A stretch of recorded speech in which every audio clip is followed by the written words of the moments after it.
परीक्षा जो होगा वो 2.5 घंटे का होगा और एक ही सब्जेक्ट होगा, निबंधन और फॉर्म शुल्क जमा करने की तिथि 5/11 से 14/11, विलम्ब शुल्क के साथ निबंधन एवं भुगतान की अंतिम तिथि 17/11 होगी। 3 दिन और बढ़ा दिए हम लोग नोटिफिकेशन में। ऑनलाइन आवेदन प्रारंभ करने की तिथि 10/11/2023। माध्यमिक विद्यालय 9-10 के लिए विद्यालय अध्यापकों के लिए कुल पद है 18,877।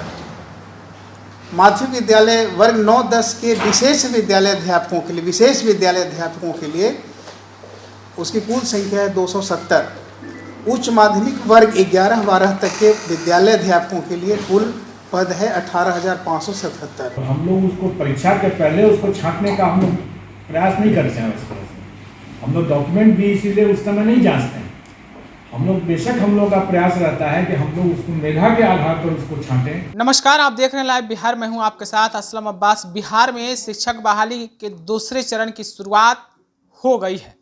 काफ़ी हो हल्ला के बाद पहला चरण तो पूर्ण हो गया, कंप्लीट हो गया है, लेकिन दूसरे चरण को लेकर जो आबो हवा थी, जो असमंजस की स्थिति थी, उस पर अब बीपीएससी के चेयरमैन अतुल प्रसाद ने पूरे तरीके से साफ कर दिया है। उन्होंने प्रेस वार्ता के दौरान सब कुछ कहा है कि दूसरे चरण में कैसे क्या कुछ होना है। हालांकि दूसरे चरण के लिए जो आवेदन की तारीख थी वो पहले 3 नवंबर को निर्धारित की गई थी, लेकिन किसी कारणवश 3 नवंबर से स्टार्ट नहीं हो सका और अब ये आवेदन की जो तारीख है 5 नवंबर से शुरू हो जाएगी, जो कि आगे 14 नवंबर तक चलना है। हालांकि इसका जो पूर्ण प्रक्रिया है रजिस्ट्रेशन और आवेदन की तारीख मिलाकर, तो आखिरी तारीख उसमें 25 नवंबर निर्धारित की गई है। यानी कि आपको 5 से 14 नवंबर के बीच में किसी भी सूरत में रजिस्ट्रेशन करा लेना होगा। उसके बाद विलम्ब शुल्क के साथ यानी लेट फाइन के साथ आप 25 नवंबर तक आप अपनी जो है फॉर्म को फिलअप कर सकते हैं। ऐसा बीपीएससी की तरफ से चेयरमैन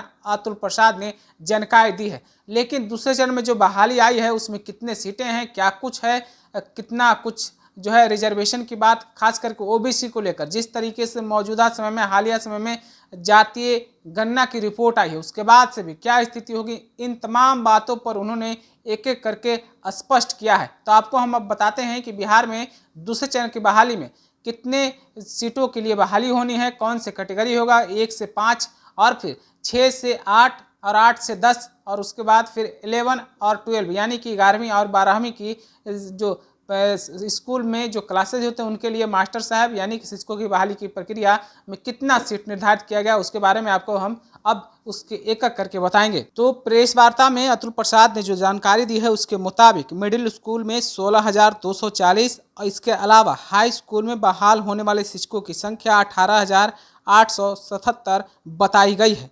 हालांकि इसके लिए जो मैंने आपको तारीख बताया है वो 5 से 25 नवंबर तक निर्धारित की गई है। लेकिन जो विशेष शिक्षक के लिए आवेदन की बात हुई है उसमें सीटों की संख्या 270 है और माध्यमिक विद्यालय यानी कि 11वीं और 12वीं के लिए भी जो सीटों की संख्या है उसमें पिछड़ा और अति पिछड़ा वर्ग कल्याण विभाग में प्रारंभिक शिक्षक जो है ट्रेनिंग जो किए उनकी संख्या 6 से 8 तक के लिए कुल संख्या 234, जबकि टीजीईटी शिक्षकों की संख्या 248 निर्धारित की गई है। जबकि पीजीटी संख्या यानी कि जो प्राइमरी के होंगे उनके लिए 403 सीटें निर्धारित की गई है। तमाम सीटों की जो संख्या है वो पिछड़ा और अति पिछड़ा कल्याण के तहत निर्धारित की गई है।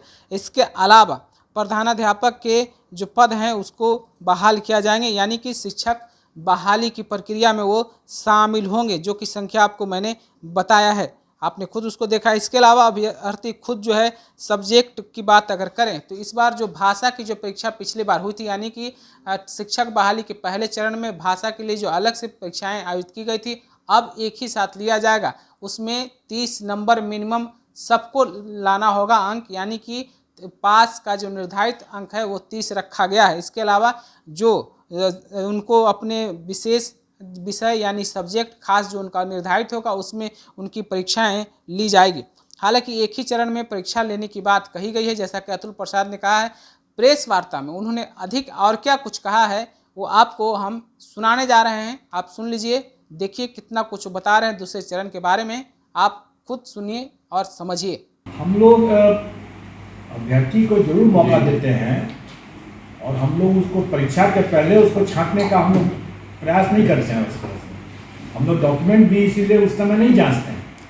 हम लोग बेशक हम लोग का प्रयास रहता है कि हम लोग उसको मेधा के आधार पर उसको छांटें या सेलेक्ट करें, और उसके बाद जो हम सेलेक्ट करते हैं मेधा के आधार पर, जो पिछला भी दिया गया, उसके बाद हम डॉक्यूमेंट देखते हैं कि भाई आपका डॉक्यूमेंट सब सही है कि नहीं। परीक्षा जो होगा वो 2.5 घंटे का होगा और एक ही सब्जेक्ट होगा, मतलब एक ही एग्ज़ाम होगा, जिसमें भाग 1 में होगा भाषा, जो क्वालिफाइंग नेचर का होगा, उसकी संख्या 30 नंबर का 30 सवाल होगा। सामान्य अध्ययन भाग 2 होगा, वो 40 नंबर का होगा, और विषय जिस विषय के वो शिक्षक बनेंगे उस विषय से सवाल 80 नंबर का होगा भाग 3 में। तो इसमें सिर्फ यही देखना है कि भाषा, सामान्य अध्ययन और विषय भाग 3 एक ही प्रश्न पत्र, एक ही बुकलेट में रहेंगे, लेकिन पहला जो भाषा होगा क्वालिफाइंग नेचर का होगा। क्वालिफाई करने के बाद ही मेरिट लिस्ट बनेगा रेस्ट सब्जेक्ट पर। निबंधन एवं भुगतान प्रारंभ करने की तिथि 5/11 से 14/11 कल से शुरू होगा।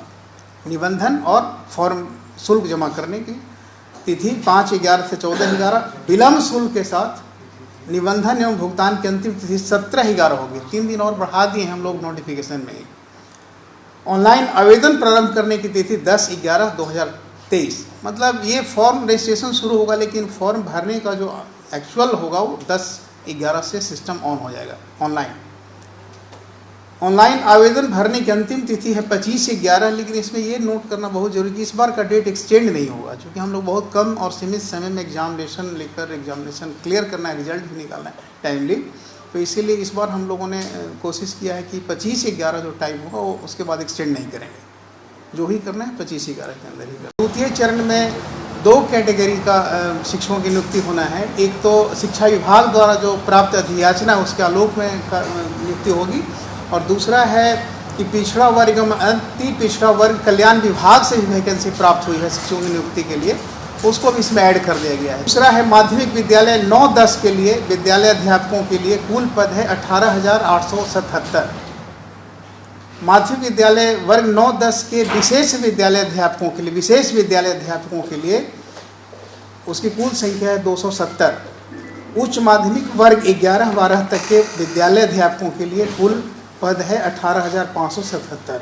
ये द्वितीय चरण में इतनी वैकेंसी प्राप्त है। तो जो वैकेंसी प्राप्त हुई है उसमें प्रारंभिक शिक्षक प्रशिक्षित होंगे 6 से 8 तक के लिए, उसमें कुल पदों की संख्या है 234। माध्यमिक शिक्षक स्नातक प्रशिक्षित टीजीटी जिसको कहते हैं 9-10 के लिए, उसकी कुल संख्या है 248। उच्च माध्यमिक स्नातकोत्तर पीजीटी जो पोस्ट ग्रेजुएट टीचर होते हैं 11-12 के लिए, उनकी संख्या कुल है 403, और प्रधानाध्यापकों के लिए भी पद प्राप्त। तो अभी आपने बीपीएससी चेयरमैन अतुल प्रसाद को सुना है, किस तरीके से वो बिहार में दूसरे चरण के शिक्षक बहाली की प्रक्रिया के बारे में जानकारी दे रहे थे। आप तक मैं वो अपडेट भी पहुंचाया हूं, किस तरीके से दूसरे चरण में बहाल होने कितनी संख्याएं हैं, किस कैटेगरी में। खास करके मैं जिस तरीके से आपको बताया हूं कि जातीय गणना की रिपोर्ट आने के बाद बिहार सरकार का फोकस भी है कि जिस तरीके से जो पिछड़ापन का शिकार है, जो जात का समूह यानी जो कास्ट वाइज जिसको कहते हैं, उस पर खास जो है ध्यान दिया गया है। तो दूसरे चरण के काफ़ी लंबे इंतजार तो नहीं कह सकते हैं, लेकिन जिस तरीके से डेट फाइनल हुआ है, कहीं न कहीं विपक्ष के मुद्दे में ज़रूर हवा मिलता हुआ नज़र आ रहा है, क्योंकि लगातार सत्ता पक्ष और विपक्ष के भी कई लोग बोल रहे हैं कि हड़बड़ी में कहीं बहुत बड़ी गड़बड़ी ना हो जाए, इसलिए समझ कर काम होना चाहिए। लेकिन जिस तरीके से दूसरे चरण की बहाली की प्रक्रिया का ऐलान किया गया है, आप खुद समझ लें, जल्दबाजी है या हड़बड़ी है या कहें कि और कुछ है। आप अपनी राय हमें ज़रूर पहुंचाइए दूसरे चरण की इस बहाली के बारे में। तब तक के लिए बने रहिए लाइव बिहार के साथ। आपका धन्यवाद। लाइव बिहार यूट्यूब पर सब्सक्राइब और फेसबुक पर लाइक ज़रूर करें।